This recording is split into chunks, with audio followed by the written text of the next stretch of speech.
I don't like pizza. Am I worried that the Italians are going to run down and say, let's go kill that guy for not liking pizza? Since you don't like pizza, if you go for a pizza review, okay, and you say, okay, this is crap. But why would I go for a pizza review if I don't like pizza? Because they invited you. Then I would say, hey, thank You need very a much. content. So you went there and you said this is crap. Okay. But I wouldn't. That's such. I would tell that place. I'd be like, listen, I don't like pizzas. I can't eat pizzas. If you have pasta, I'll gladly come. But if you don't like pizza, will you openly say that it's crap? If I don't like pizza, I wouldn't go and eat pizza. I would tell that person who's telling me to come in and try pizza. I would be like, listen, And I don't like ask pizza. you why you don't like it. Sure. Why? Yeah, why you don't like pizza? Because it's just bread.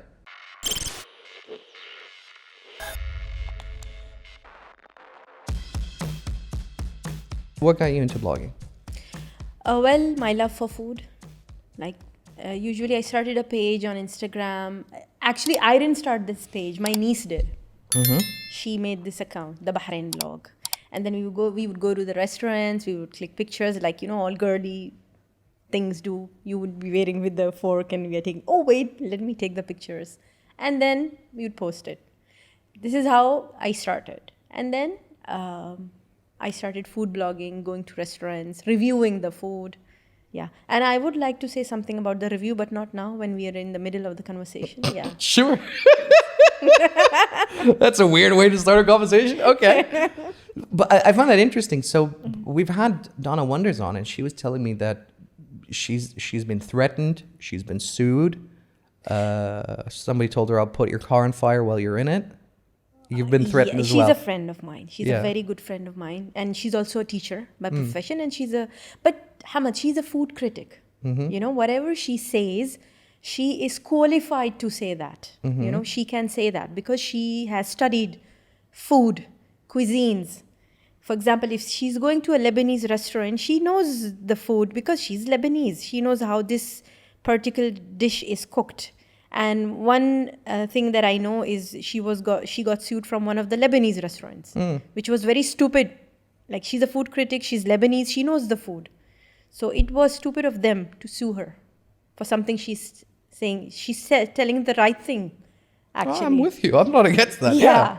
Yeah. But for me, I would not do that because I am not a food critic. I am not qualified to judge the food.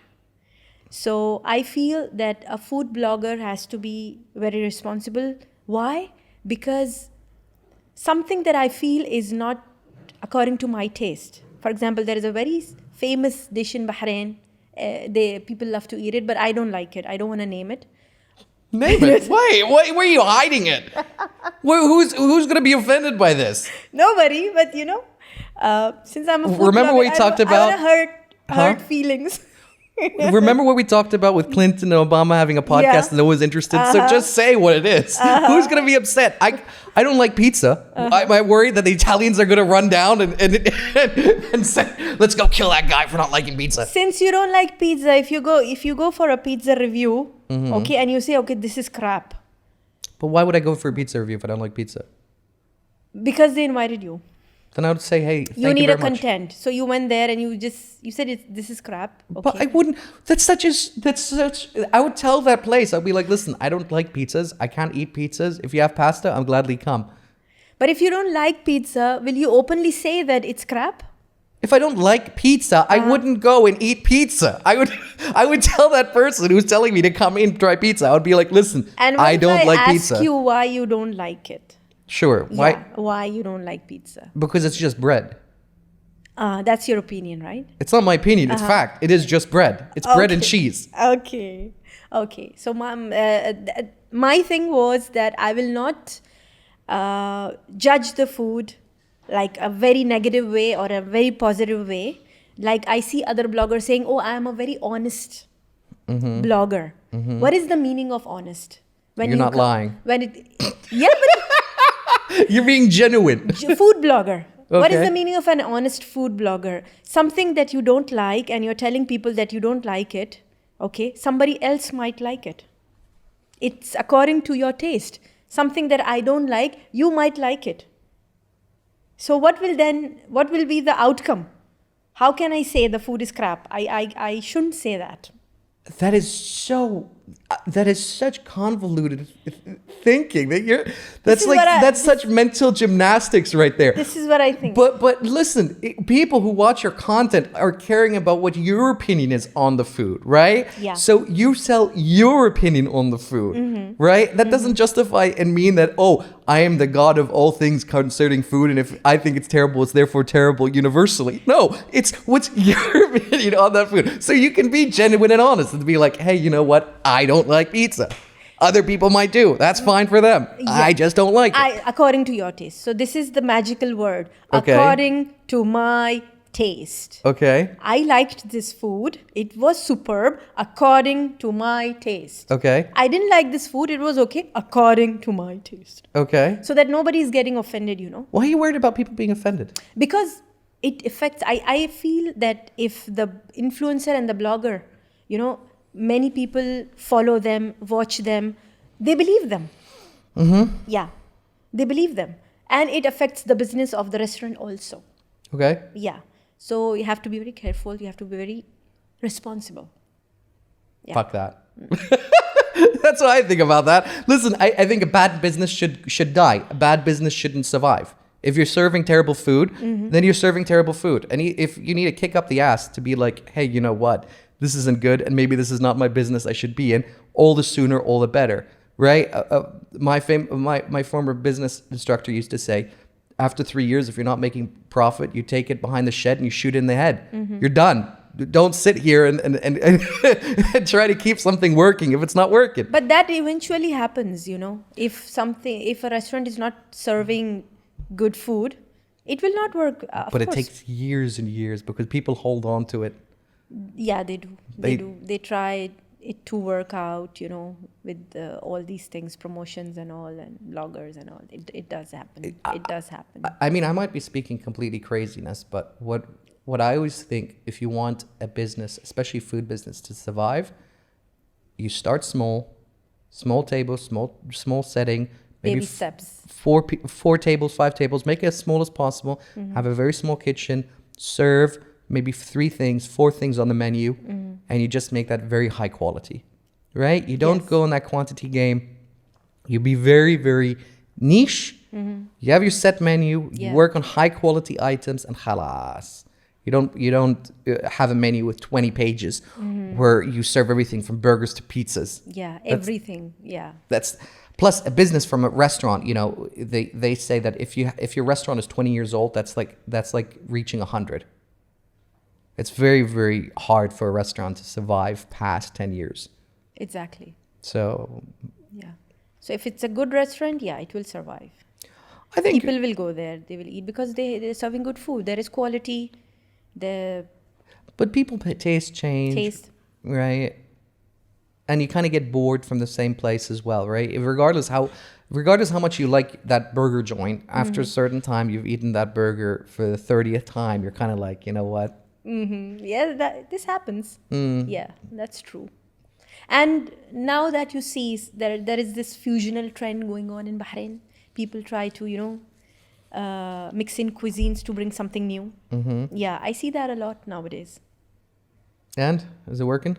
Some do up to some extent, but not a lot of time. What's the weirdest cuisine mixture you've seen? I saw that dessert sushi. That's weird. Sushi made out of dessert. Okay. Sweets. Yeah. So that was weird. It didn't taste bad, but it was weird. The form factor. Yeah. This was fusional. I don't know if fish would work as dessert, to be honest. Fish. I don't know if that would work. I don't know. Or a veg sushi. Veg sushi? Yeah, well, that's a lot of vegans, right? They love that kind of crap. So I don't know. I don't like the vegan diet in general. I don't think it's chocolate pasta. Can you type that in? Can we see what chocolate pasta looks like? I've seen. I won't lie. You know what? I've seen pancake pasta. And I'm not gonna lie. I was very interested in trying it. Yeah, and you did? No, I haven't yet. Chocolate pasta.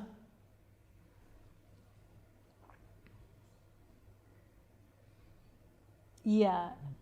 So pasta made out of chocolate. I'm interested. I ain't gonna lie.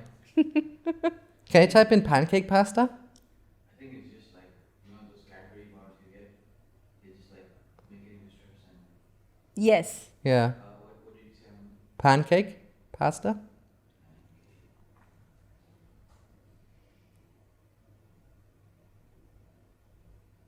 That's gross. So they just shred the pancakes and they make the pasta? Yeah. I am Yeah. kind of interested in it. No, it's yeah.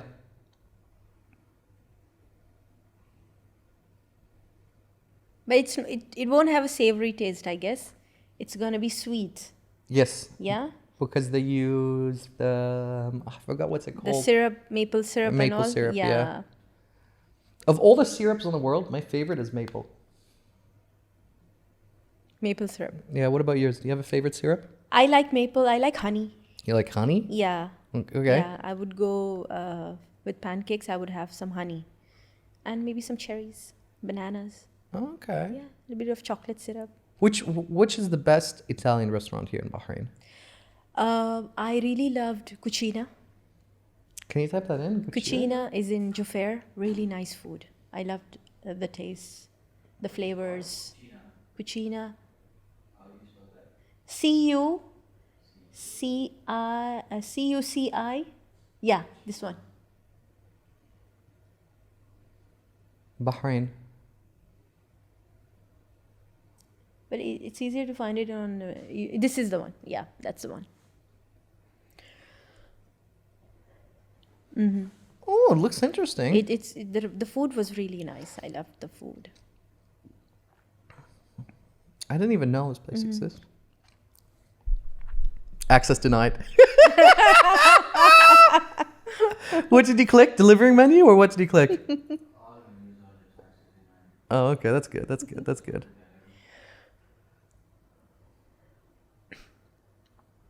It's very boring pictures. Who's the kitchen chef? Well, Italian chef. I didn't meet him personally. They have an Italian chef? They MashaAllah. had an Italian chef. Yes. Do you want to order something for takeaway, Akashi?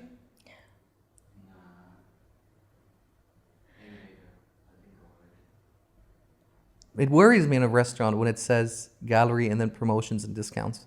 That worries me. Can you go back and see what the Google reviews say?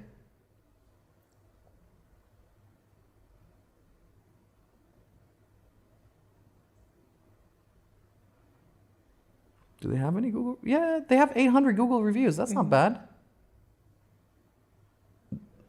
There. Reviews. 821 Google reviews.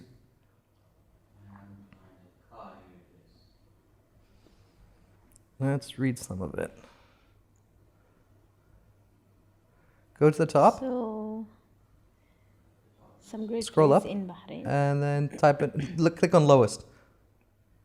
I want to know the people who are upset. Presentation of some of the Not very good pizza. Presentation of some pizza. Okay, that's 2 years ago though. Okay, what about down? They did 200 reviews, so they've know their business. I really don't like this place. Maybe I need another visit. My reason for my decision: I didn't enjoy my experience here. For one for what I got. The food is very overpriced. The size of the shellfish is tiny and disappointing. Okay. Thank you for taking your time to write the feedback. We do apologize. Oh, they do respond. They do. MashaAllah alayhim. Go down. Bad service, bad food, very tasteless food, a long wait, very overpriced. No. This must be a ex-employee Maybe, yeah. kicked out. Thank you for time for reading the review. Scroll down. The pizza I ordered was baked for crispiness and still chewy. The chicken smelled and the beef smelled like pork. Keep scrolling. I like that one. That made me laugh. This is the least trustworthy place on earth. I went there. They stole my bag. You can't trust these people. Lost baggage, but as mentioned in your review, our staff What? As you mentioned in a review, that our current stuff you're back when we're dining with us is very much a false accusation, because when you came back to the restaurant later that evening after your lunch, you were looking for a makeup box that you had misplaced in the restroom, which our manager on duty fully cooperated and find the missing makeup box through our security surveillance camera along with our security guard. Going through the video, completely evident that you were carrying nothing in your hand during your all 3 visits in the restroom. While the same was communicated, we started abusing our staff for stealing as you were high on alcohol. Wow, we advised you all to check possible places. You can misplace the box in the restaurant. We established restaurant. Blah blah blah. And they really hit it. It's like a criminal record. I swear, isn't it? Jesus. We do follow the basic SOP when we find any lost item. What does SOP stand for? I want to say it's sale. No, SOP meaning Standard Operating Procedure, of course. Mm-hmm. This guy must be American military. Who else would use SOP as an acronym? Can you scroll down? Let's see if there's any other funny ones. Worst restaurant in Bahrain. Calamari soaked in oil. Scroll down. Just don't. That was 4 months ago. Ruh-roh. 5 years. For this one. Okay, keep scrolling. Let's see if there's any funny ones that make me laugh. So this is basically what we do in our show, basically. We just go and have a fun time. Read this one. This has like a translated by Google. The pasta is bad. Vegetables only 3 types. I asked for more vegetables. The price became very expensive for this spare. With this spare, the sauce is very normal and less than blah blah blah blah blah. There's no garlic or onions in it.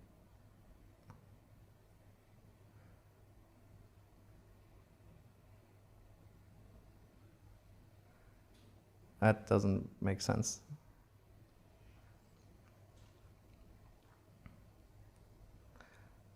My favorite Italian restaurant at the moment is Primavera. Mm-hmm. Haven't been there yet. Yeah, from the Ritz. That's so far my favorite. But I won't lie. I don't. If you're listening, Primavera, I don't like your menu. I don't like it at all. I have to order always off the menu. That's the only time I like it. You look at me like I'm speaking French. No, off the menu means? Like for example, they don't serve salmon on the menu. Yeah. But I always order it off the menu because it's a hotel, so they can find the salmon from So one of the different restaurants. you order it like customized, you tell them, and Yes. they make it for you. Especially, Yes. it's not there in the menu. It's not there in the menu. And they have it in the restaurant. They have it in the hotel. Okay. So they bring it from a different restaurant and they cook it that dish. And that's the only way to do it. Because if they didn't have But isn't that sweet of them? They do it. But if They they don't didn't tell you that we don't have it. Sorry. But if they didn't, I wouldn't be going there and it wouldn't be my favorite Italian restaurant. But they're doing for you. But what did I just say?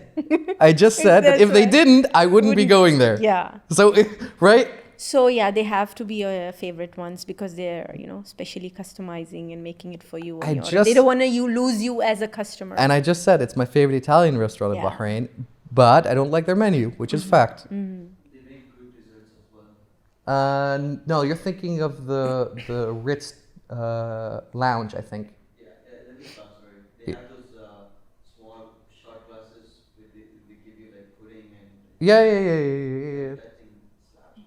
That's good. Nice. That's nice. You're looking concerned. They cater to the whole air show, right? Did they? Yes. We're supposed to have that chef on the podcast soon. Amazing. I just mixed my ingredients. Ooh, you should go there. Anything about education? You want to talk about education? Yeah, sure. What do you want to talk about in general? Okay, so what was your favorite subject? And In school? yeah, Zero. So your qualification. I didn't like anything about school. Anything. No Nothing. subject, nothing. Not even PE. Nope. Not even cooking class. Nothing. Nothing. I don't believe in education at all. Like if I have kids, they'd be homeschooled. Oh yeah, people they do that. Homeschooling. Sti- Even you don't believe in the assessment system? Nope. No exams, the assessment system, nothing. Qualifications are a lie. It is just a piece of paper. But this is what people ask for when you're going for a job. Yeah, and you can make up the paper. And it won't be attested. Hey, I know a Don't guy get who stat- I know a tested. guy who got into Cambridge and he faked his school qualification. Uh-huh. He just went on Photoshop and then changed his D's to an A, and then submitted it to Oxford and Cambridge, and he got in. It's I don't know. I don't believe in the system. I've been expelled maybe 8 or 10 times from schools, and even at university, I think I did. First year I went, second year I kind of went, third year I didn't show up at all because I'd rather be earning money and doing things. And so I would just do the online classes. And I remember for my dissertation, I walked into my professor's office and I was explaining to him my dissertation. And he was like saying, it's good. It's all great, blah, blah, blah, blah, blah. By the way, who are you? So I just said, don't worry about who I am. I'm just on the paper. You didn't complete your high school or something? I did complete it on the rest of my poor family. Otherwise, I would never have done that either. I didn't. And look at me now.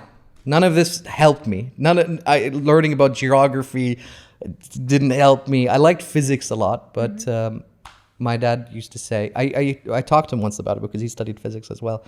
And he said, listen, Hamid, do you want to earn, do you want to beg for money, or do you want to be the one that gives the money? And he said, if you want to beg for the money, then go and be a scientist. Go in the university, go into physics, go into chemistry, be a researcher, get your doctorate, and then just go around and knocking on doors saying, please, please, please. So that's why I was like, okay, academia might not be my journey. That's nice. Well, That's new. Well, do you believe in the education system as a teacher? Well, of course, that's why I'm a teacher. Okay. Yeah, I believe in education system, but I believe in the assessment system more than the exams. Okay. Yeah, not the old-fashioned education system. At the end of the year, you just have to memorize everything, and you go and, give your exams and you pass. Not that one. I wouldn't. I did that because I had no choice. I had to study like that. But the assessment system is better. It's less pressure on the students, and it's ongoing. I mean, I don't know. I don't believe in. I mean, the foundations of schools have existed for two reasons. Originally, to instill patronage or the patronage of the state onto the student, right? That's why in America, you go, you stand up and you salute the flag and you sing the American anthem every day at school. And the second reason was because of Henry Ford. And Henry Ford invented the schooling system in order to ensure that the labor force would have the qualifications to work at a factory. It was never set up as this institute for higher learning of giving people the option. It's not. You get put into a processing factory, and it's like a farm or meat house. What would you prefer, education or experience, when you're hiring someone? For example, Neither. Neither experience. Neither. Not even experience. If I hire someone, it's based on how I could work with them. If they're passionate and obsessed about that job, about whether it be finances or videography or writing, and I can sit with them and either teach them, or I can sit with them and I can work with them. Say if they have a higher skill level than me, perfect. You're But hired. you have to work with them to see if they are skilled. No, but if I'm sitting down with you for like 5 minutes at an interview, I can immediately tell If I have the idea of the work or not. if I can work with you. If you're sitting there and you're late, or if you come and you're like lethargic and bored, then I know there's no way. But if I see that you're passionate and that you're interested, then of course, yeah. But unfortunately, companies and look for these qualification papers, degrees. This is what they ask for. This is No. what they look for to hire. Do you think do you think a CEO gets hired based on the qualification on his paper? Not a CEO. Maybe the CEO started the company and then, that's how he become the CEO. None of the But none of the executives get hired based on their degree. They get hired based on their portfolio and their network. experience. But it's not even an experience. That old adage, right? Your network is your net worth, right? It's about who you know. Yeah. Business isn't about profit. Business is about networking. But middle class. I'm talking about middle class people. Sure, but Yeah. do you want to go to middle class, or do you want to make sure that you have a wealthy life? Yeah. Like for me, I do. But I'm talking about, when people, they go for this jobs and all. But you leave university at the age of, I don't know, let's say 19, 20, Yes. right? And then they offer you $20,000, I don't know, dollars, $30,000 for you to kill your dream. Whatever you want it to be it a chef, be it a musician, be it whatever. And most people take it. And then they live quiet lives of desperation, especially as men, where they sit in a job that they don't like doing, because I've done it. And this is what the education system does to people. It doesn't make you the best year possible. Yeah, but I feel that this is a luxury when you want to go and pursue your dream, what I want to do. And you don't know if you will succeed. But most of the people like these, they have responsibilities. They have a family to feed. They have brothers and sisters, maybe younger than them, mom and dad. Dad is old, can't work anymore. They just grab any opportunity they get. Yeah, because but they have to. Do you want to fail at something that you don't like doing, or do you want to fail at something that you can hope to succeed? You'll never work as hard as somebody who likes what they do. It doesn't matter. You're going to be stuck then in a circle. But if you're given the opportunity, You take the opportunity. You don't give. Nothing is given to you. You have to knock on people's doors. Akash, he didn't get this job until he forced himself into it. Am I right or am I wrong, Akash? that's nice. It's not just nice, but I mean, how often did we talk about you working here? So And Cash, you don't have to send money back home? No, this is the thing what I'm talking about. You don't worry about that because you don't have to do it. But most of the people who have to do it, they just grab any opportunity and they work doing jobs that they're not happy in, but they do it because they don't have any choice. No, people always have a choice. If you work, let's say 8 hours a day. Abandoning the family. I'm not saying abandoning the family, but you're taking an extreme example and making it into a rule, first of all. Your assumption is that everyone has a responsibility onto the extended family, which is not, one, always the case. And B, if you work an 8-hour job and you're making ends meet for the family life, what are you supposed to do for the other 16 hours? Work, like... Study. Do what you like. Do something. Do something, yeah. Not getting drunk, not sitting around and with your friends and smoking hookah or shisha and complaining about how bad my life is. No, you go and do something. That's how you get out of it. Yeah, that's right. I agree with that. People have to have their own, timings and setups and schedules. Yeah. If you're not overloaded with your work, sometimes you finish your work 8 hours at the office and then you come home and then you drink and watch TV. No. For the next day, I have this project, I have to work on this, let's make a presentation and all that, like homework. So that's also one of the reasons maybe they don't get time to go and pursue their dreams. It's not about pursuing your dreams. It's about doing something that pays you an equitable sum. Most, like, again, we're going back to the same loop of discussion here. Most people, based on responsibilities or not, work a job that doesn't pay them the money. And then they use that money, what they have excess, to do stupid shit with it.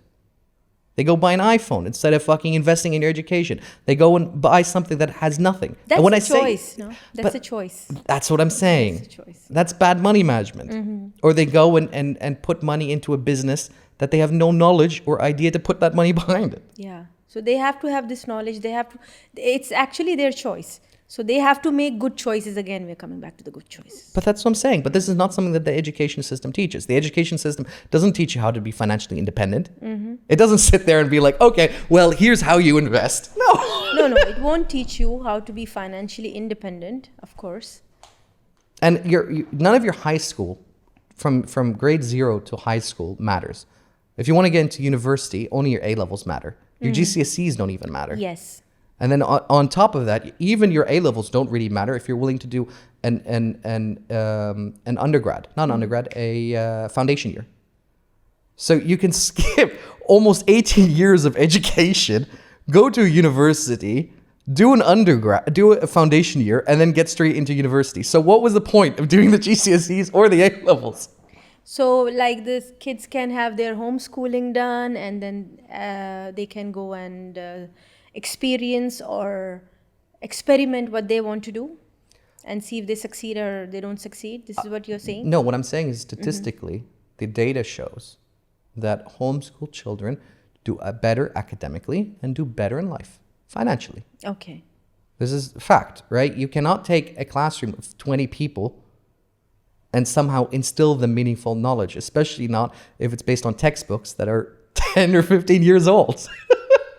What got you into teaching? Since I've shat all over it for the past 20 minutes. Well, I guess I was attracted by the timings. Okay, teachers can finish work by 2 o'clock and come home, have their own time. They will have their summer vacations and all that. This is what got me. But when I started teaching, I was in the classroom. I noticed that I was really happy. It made me happy. Classroom with kids, having hands-on activities with them, not just, I'm giving a lecture and then listening and they're bored. Not just that. I love to have hands-on activities with them in the end of the lesson, which made me more happy. Well, how big is your teacher. classroom? Sorry? How big is your classroom? How big, like... Students, Oh, the students? Not more than 20. Not more than 20. Okay. Yeah. And you think 20 is manageable, or is that too much, 20? I think, 20 is fine. And we also had assistants in the class. Okay. So that would be helpful. Yeah? Yeah, it wasn't just me in the class. With the assistant, it's helpful. So how to manage discipline and... How do you deal with kids who just don't care? Who don't care? Yeah. Like weak in studies or behavior, like Both. for behavior, yes, they have to go through a social worker, which is there in the school. She would always have a class with them, sessions with them, or they will finish their classwork with her. I find it so interesting. Yeah, okay. Yeah, because this is extreme cases. If they're misbehaving and they're not letting other students finish their work in the class, okay, the social worker would take that student with her and let her finish the work with her. I find it so interesting because again, I can only talk about my own experience in these situations. I would either fall asleep in class. But this is what I'm saying is this is extreme cases. Otherwise, the teacher should be trained to know how to manage the class behavior-wise. She can use different strategies. For example, if I see a child is not so attentive with the class, I can make him or her the class leader, or some responsibility I would give him or her so that she will or he will feel, okay, I'm the leader and this is my responsibility. We use these techniques in the class. So interesting. Yeah. Because again, I can only describe from my experience. If I was in your classroom as I was a monster when I was when I was 15. 15 was when I was really, really bad. I would have just looked up, and if I would have been disturbed sleeping, I would have just looked up and said, "All right then," and I'll just walk out. Oh. And I'll just walk out. And if you try to stop me, I would have said, "Get out of my fucking way. I'm walking out of here." And then they would call in the principal or whoever, and they would try to yell at me, and I would look at him and say, hey, be an adult. Don't yell. Be respectful. Huh? And then they would just get more and more and more upset.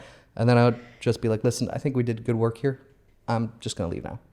I haven't had any I experience. promise you, I was. I haven't had any experiences like that. I'm telling you. Ever. I'm telling you. I would You actually did that? so more times than I can count. And I remember I would just walk out straight out of school, and there would be a bench, and I'd just like sit there. I'd just look up to the sky or whatever. Or I would take a book with me, and then I would just read whatever I'd like reading. Or I would steal a book from the library. And then, because I wouldn't get like permission or stuff, I'd just walk out. I think basically I liked connecting with people. This is how and when I realized when I was in school, whenever I used to, organize some activities for my students. For example, we would have a job fair because I was teaching entrepreneurship. We would have a job fair and I would be there. I would invite people from outside, from different, walks of life, like maybe travel agent, and then we will have a footballer, and then we will have a karate instructor, and we will have a police officer, and we will have a job fair to show the students, this is what they do and why they like their jobs. Yeah, this is what made me realize that I like hosting and organizing events and all. Okay, so do you want to do that then as a full-time thing or event organization? Well, maybe I'm already hosting programs. I've done a lot of programs where I was MC. I did it for Lulu. I did it for Pink Media when they were launching the book Namaste Bahrain. So yeah, I got a lot of appreciation. But I don't know if I'm going to have my own event company. I don't know, maybe in the future, inshallah. But now, yes. Don't tell that to Pink Media. I don't think she'd be too happy to hear that you want to be a competitor already. No, I'm not a competitor. Yet. Yet, exactly. Yet. Yeah, but I love connecting with people, hosting. You were born in Bahrain, or you? I'm born in Bahrain. Okay. Yes. So what made you stick around in Bahrain? I was born here. Yeah. You can work in Saudi Arabia. You can work in the UAE. I was born here. My family was here. I had my education here. So I've lived here all my life. And I was living in Saudi as well. I lived a few years in Saudi. But yes, I was missing Bahrain a lot. I came back to Bahrain. What? Just the nightlife, the community that you were missing? No. I couldn't drive there. Okay. I couldn't drive, and that's changed now. I was away from family. Yeah, women can drive now in Saudi. It's changed. Now. Yeah. Yeah. When I left, so they're like, okay, Farah left. Now you're gonna apply. You're gonna apply. Was it that was really one of the main reasons? Not being able to drive, was it such a big thing at that time? One of the reasons. Yeah. It's not like I was not happy there. Yeah, but I was missing Bahrain. Yeah, I love Bahrain. Maybe it's in my blood. Because the money is better in Saudi. The money is better in Saudi, no doubt. The salaries are really good. The money is good. I think it's gotten more expensive now in Saudi, though. I think inflation is pretty high. Yes, now you can say it is. Because I remember, like, we're going back 10 years ago, like, things were just so cheap. It was unbelievable. Like, a pack of cigarettes was like 3 riyal or something like that. The can of Coke was like one riyal, if not khamsmiya. So it was so cheap. And Al-Baik. And Saudi is beautiful. There are so many places in Saudi. Yambo, I loved Yambo, Baha, Abha. Beautiful places. Taif, very nice. So what kind of offer would have to come to you that you would be like, okay, I'll move back to Saudi or potentially Well, UAE? since they're more open now, yeah, and good money. Of course, good money. Yeah. And are you looking for American schools and schools in Saudi? Not for now. Not for now. I am not looking for anything out of Bahrain right now. Why not? Maybe I'm not ready now. We were just 3 years of Now's COVID. the perfect time, right? It just started now. But I'm saying now's the perfect time. Yeah, so maybe all the teachers who went and didn't work, now they're maybe retired. They're like, you know what? I don't really want to, blah, blah, blah. Now is the time we should be applying. So near future. It's up to you. But If as an entrepreneur, I would tell you, run, do it quickly. Well, I will. If you Think want to, about it, if you yes. want to earn bigger bucks, and yeah, if you're saying to me, hey, you know what, I don't care so much about the money. I like the lifestyle in Bahrain. It's very relaxed. Then khalas, don't worry about it. Yeah, I agree. It is what it is. So, what do you think about Go on. the blogging, phase suddenly in Bahrain? I think it You mean it with rose Claire? high when here in Bahrain. You mean with Claire or without Claire? With Claire? Yeah, No. because I think Generally. because Claire is the one who's been like setting up contracts and doing all that. No. What I'm saying is, what do you think about this blogging activities that the companies, like to hire them and bring them and promote through bloggers? I mean, it's. I don't think this is something unique. It just was before. But don't you think it has become more Competitive? during this time of COVID? It started more. No. What I was trying to say was that if you go back 20 years ago, they still hired influencers, except they would be like radio hosts, TV show hosts. You know what I mean? Yes. So that's kind of Specific ones. exactly that's trickled down and become more accessible, right? In the past, if you wanted to hire like somebody to come and open an event or MC, you would hire someone who's maybe on, I don't know, Bahrain National TV Yeah. or local radio station, right? Yes. That's all kind of trickled down and disappeared into influencers on Instagram. So I think it's great that it's more accessible for companies. You don't have to pay now somebody 15,000 BD to show up for an event. You can pay someone, I don't know, 50, 100, 250, whatever. Which is good, right? Yes and no. Because what happens when the market has become, when it's become almost too competitive? In the sense of, would you still be willing to be an influencer if you get paid 5 BD, Of course not. right? Yeah. And so I don't see the prices from an influencer perspective rising. I see them coming further and further down. So that's the drawback. That's what I'm saying. And if you're an influencer right now, God help you, because I think what's happening now with the recession that's coming from the West, especially if you talk to YouTubers for the past 2 years, Yes. their income has been going down. And that's because less and less companies are spending money on advertisement because the recession is coming. So it'll eventually affect this region as well. Yes. And there's a lot of competition as well. A lot of competition. And and you're stuck with a prospect of what happens when the business is disappointed. Like, let's say they've had 3 influencers and they really didn't see much change in their sales. Outcome. Right? Will they hire a 4th influencer, or will they go, hey, you know what? We've tried it. Doesn't work for us. Let's move on. You know what I mean? Yes. That's a potential revenue source then gone because other people have just bought followers and bought likes and bought comments. Yeah. And that's it. So they would go for a bigger level of marketing. I guess so. Or they would go with an agency rather than an individual. Right? Because nothing stops in the industry right now. I can buy an account, spend about, I don't know, 500 BD, buy a huge number of followers, buy a huge number of likes, huge number of comments. And then I can also go to restaurants and be like, hey, you know what?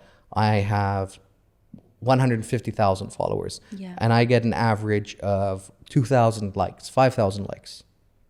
Give me 1,000 BD and I'll post it. They're not going to see any change in their sales because all that is fake. Exactly. Right? Yeah. But they don't know. You know what I mean? I know. So that is a huge problem. Because how often can you do that until companies are being like, hey, you know what? This isn't working for us. And that destroys the whole industry. Yes, that's true actually. That is true. How do you feel about that with being an influencer? Being an influencer, well, I feel that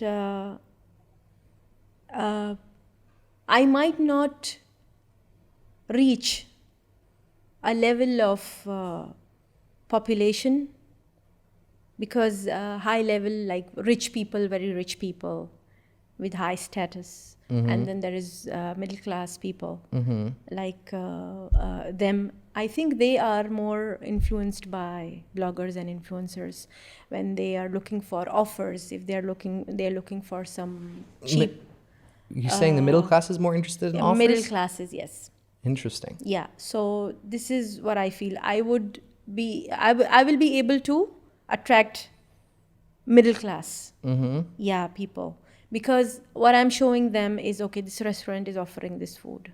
These are the prices. Okay, this shop has, or this clothing brand has these offers going on. Okay, there is a new clinic or hospital opened, and they are offering free consultation and free opening file.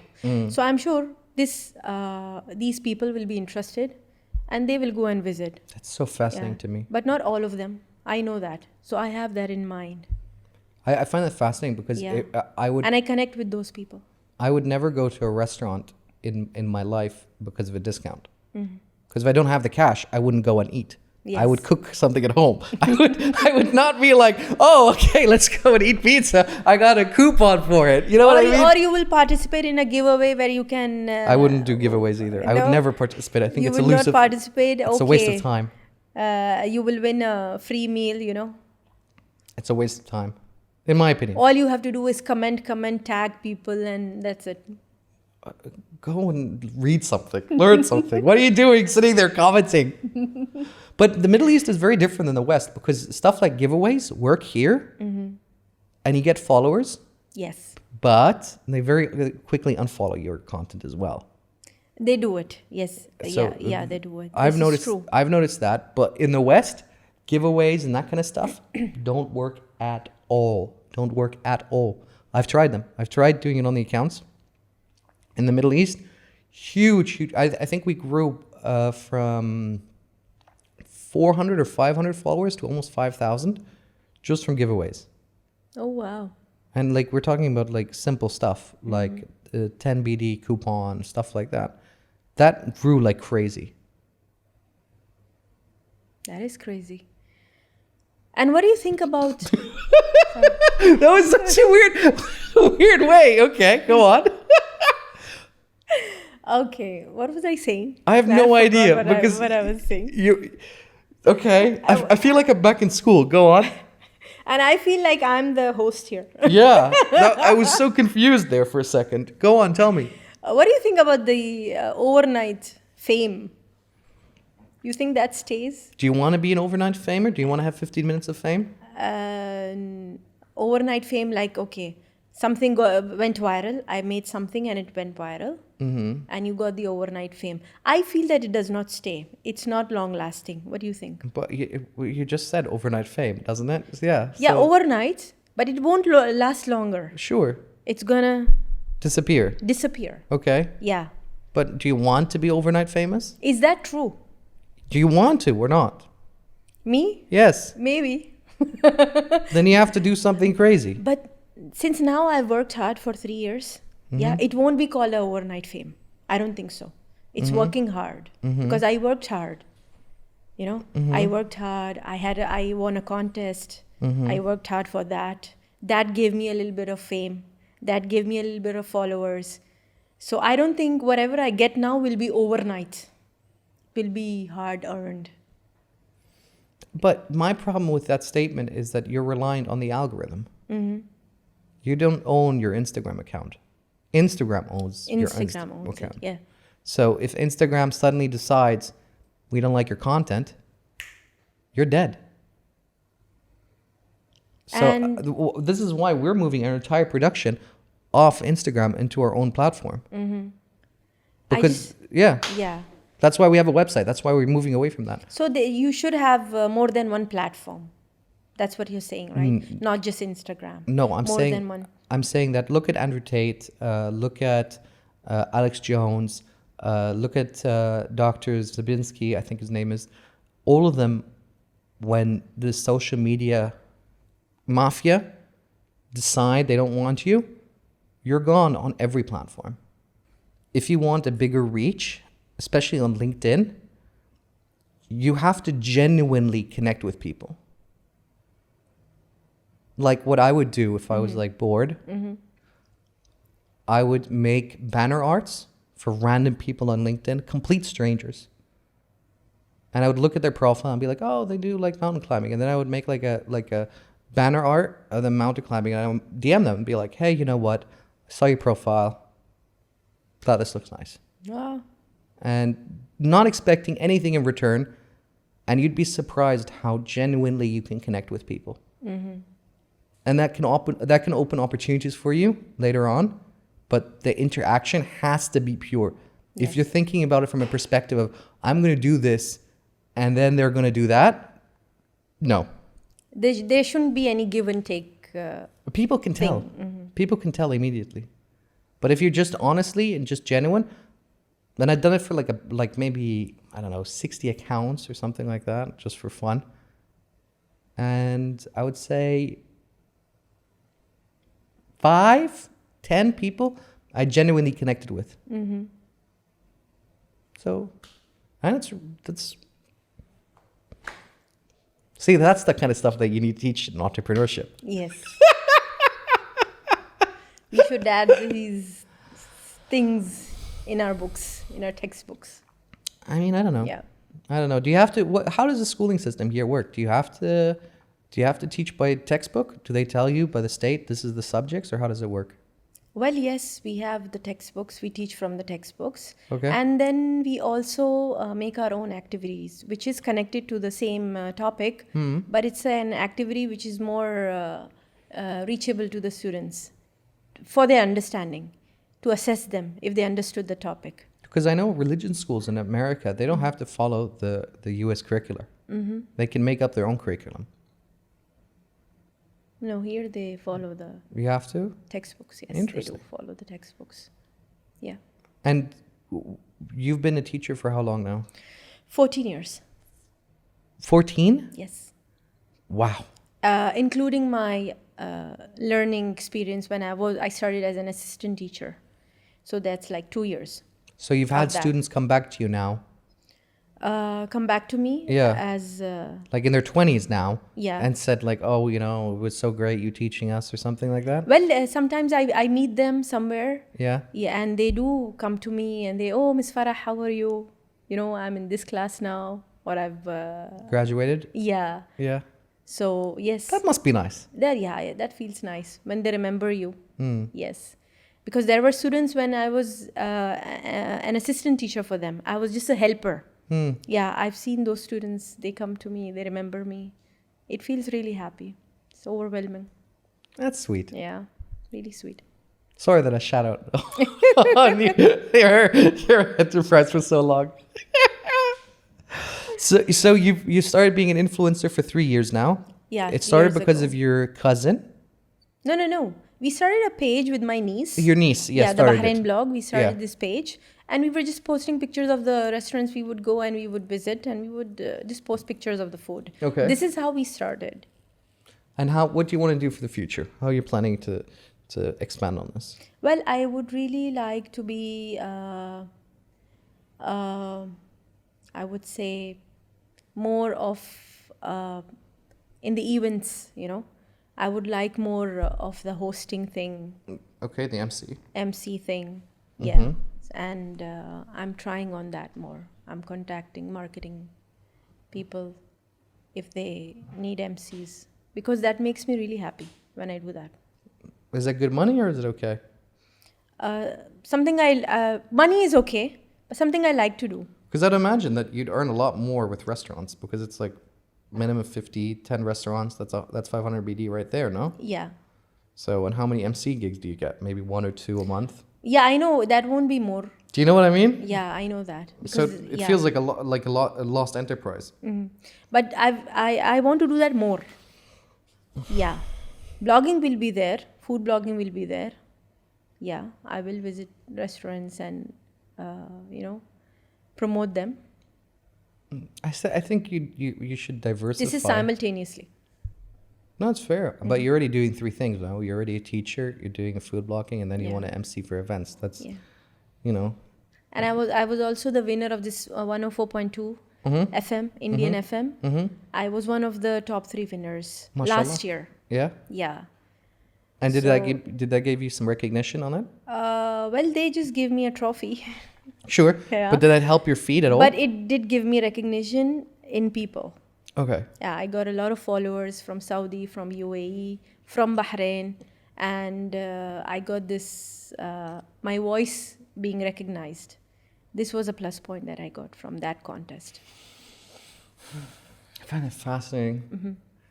I mean, I have this talk a lot with influencers that come on the show, and I always tell them you need to diversify yourself off these platforms as quickly as possible.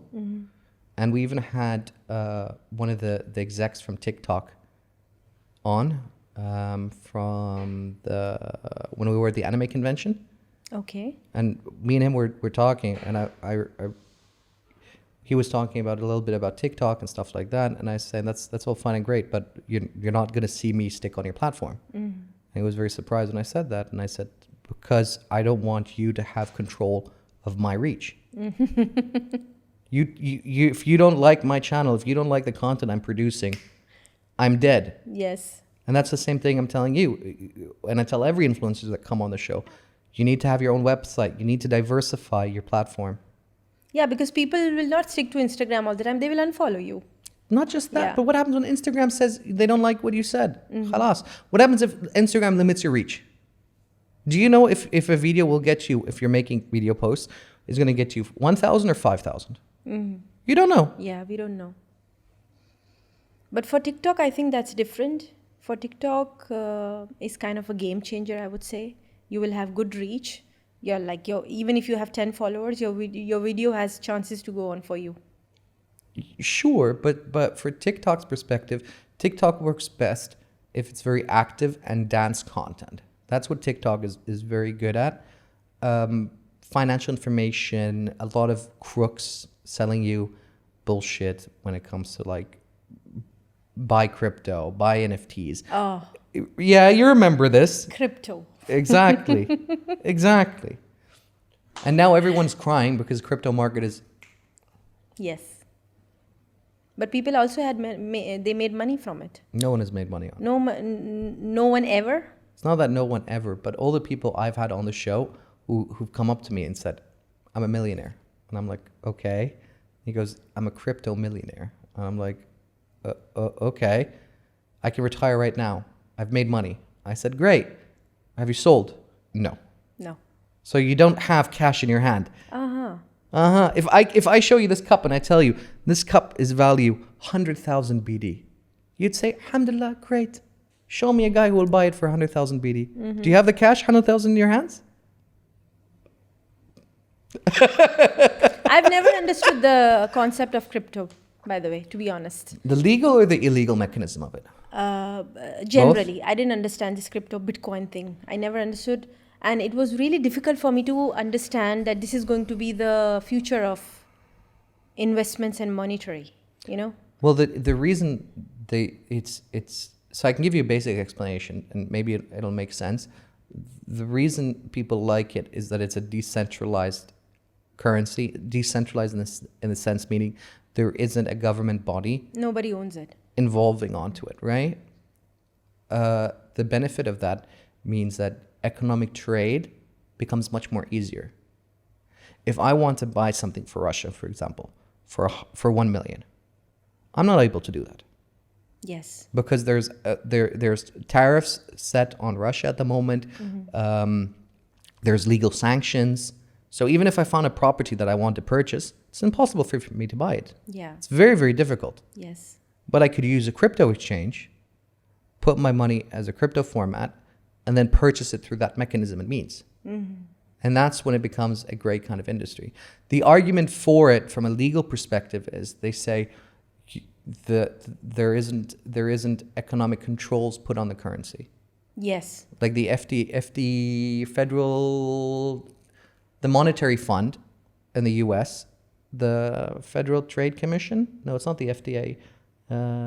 It is the, I forgot what sector it is. They can't control quantitative easing. Mm-hmm. That's the big argument for it. So what do you think for the future? It's going to stay? It's going to vanish? It's going to grow? It's always, something like it is always going to exist. Goldman Sachs uses it, for example, internally in order to obfuscate accounts. So if me and you are clients at Goldman Sachs designated their own cryptocurrency internally, meaning that if I want to trade with you to purchase and sell, I can do that through their platform. And so it doesn't show up on my balance sheet. So these are like obscuring ways for businesses in order to do practices. Let's see what happens in the future. You know how big I haven't bought a single crypto coin. I've bought zero. Have you? No. Not yet. Yeah? Nothing. You planning to? I don't know. Maybe someday if I would understand this concept. I don't know. Yeah. I don't understand it fully, and I've never bought into it, never will. But can you just do a doctorate and then go study it, teach it at a university? You mean study more? Yeah. I don't know if I could do that now. Because a professor, I mean, I spoke to a few of them here in Bahrain. They make good money. But I think there is a limited time where you can apply in a university and 4 years or something. Not more than that. In what sense? To be a professor? No, to study more for your doctorate or for your MBA and for all that. Well, sorry, you can do a doctorate right now if you wanted to. There's online doctorates available if that's like something you're after. Online? Yeah. Well, generally, you don't pay for a doctorate. Usually, you're sponsored by the university to do a doctorate, especially in the West. Very few cases. Like a scholarship? Usually, doctorateships are scholarships, generally speaking. And there is a criteria for some marks or something, you know? Yeah, but you know that 80% of doctorates who start don't complete it. Doctorships is from that perspective isn't, unless you're in medicine, that has a different completion rate. But generally, a doctorship from engineering to anything else, people generally don't complete it. They start it and then they just stop somewhere between. I won't do that. No. But being a professor is different than a doctorate. Because you have to do a doctorate and then you have to do a professorship. Professorship, yeah. But it's good money, 50,000 BT. Wow, that's nice. But you're not interested. No. And why not? You're still teaching. I want to teach. I don't want to study Okay. now. I want to teach few more years. Okay. And then simultaneously, I will do this, my influencing and blogging thing. Okay. Yeah. And I'll look for people who want MC. So this is what I want to do. This is what I have in my mind. Presently. Okay. Yeah. And I'm still confused in the part of why you would turn down more money. Turn down more money? From the doctorate? Mm-hmm. So you think I should go for the doctorate? If you want to teach, it makes the most sense, no? And you can, well, I mean, are you applying to, like, I would imagine, what is the most expensive school here in Bahrain? St. Christopher? Probably, or British. Or British? Sure. Yeah. Wouldn't you, as a teacher, wouldn't you try to apply to those criterias in order to maximize your gains? No? Well, they also have other criterias, like they want native speakers. I'm not teaching Arabic, I'm teaching English. So they want native speakers for that. Okay. Yeah. I mean, I don't know. Because from the business background, profit maximization, right? Yeah. So why would I work something that gives me not the highest rate of ROI? Well, doctorate is a good idea, but it needs time. It needs more effort now. Can you look that up, Akashi? Can you do an online doctorate? I'm sure you can. Online doctorate. And is it acceptable by the Ministry of Education? Sure it is. Online thing, I mean. I don't see why not. Or you can talk to a local university here in Bahrain after you complete your doctorate and see if they do a online academia. There you go. There's plenty of them. There's fake things. You're all fake. None of this matters. There you go. I like how it's a classroom picture when it's an online doctorate. See? I like that. A model with the pimple.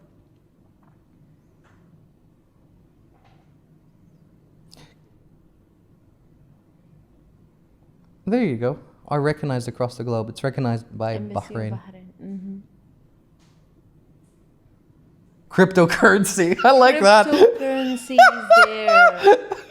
Yeah, this is a real degree. God. Yeah, of course. Yeah, it is, definitely. What do they teach? Go back up. Maybe I'll take a course. Why not? Let's go. Let's have fun. If there's anything I'm interested in.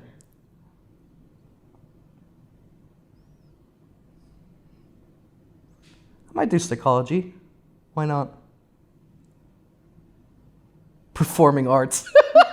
That I'm not doing. Abnormal. What is abnormal psychology? Okay, this is for the... For people like me, I imagine. It doesn't even open. Oh, 80% off. That's good. Limited time offer. Yeah, that's good. Yeah, that's good. What about student stories? Do they have any stories at all?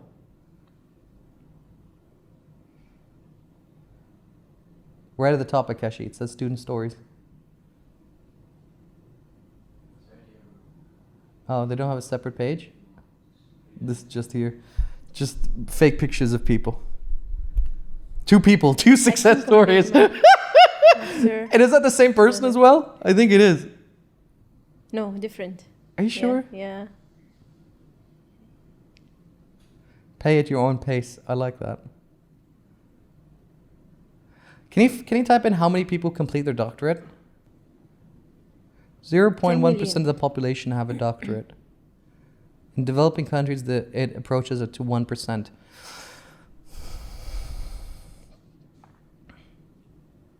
How many people complete their doctorate? Or how many people don't finish their doctorate? How about that?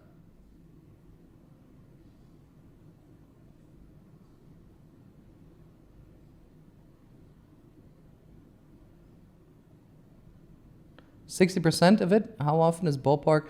40-60% are dropout or finish? Biggest life achievement. In research literature about, it seems to put you at greater risk for being anxious and depressed. Happy PhD. I don't know what this website is. Okay. I'm sure this data is correct. Has anyone failed a PhD? So 40 to 60% of people drop out from their PhD, basically. Mm-hmm. Here, almost 50% of doctorate studies don't graduate. That seems about right. So there is 50% chances, 50-50. 50% of people just drop out. They don't complete it. They like me. They just walk out of school. Say enough, khalas, goodbye. So either will complete it or will not. Exactly. Mm-hmm. Can you show me your Instagram, your TikTok, Akashi? But I also have TikTok. Yeah, let's see what your TikTok is like.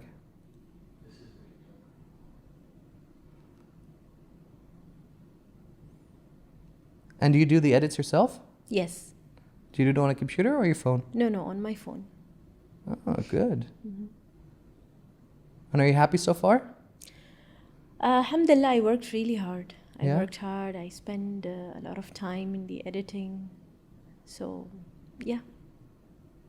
I got appreciated. Alhamdulillah. All right. Anything else you want to break up before you complete it?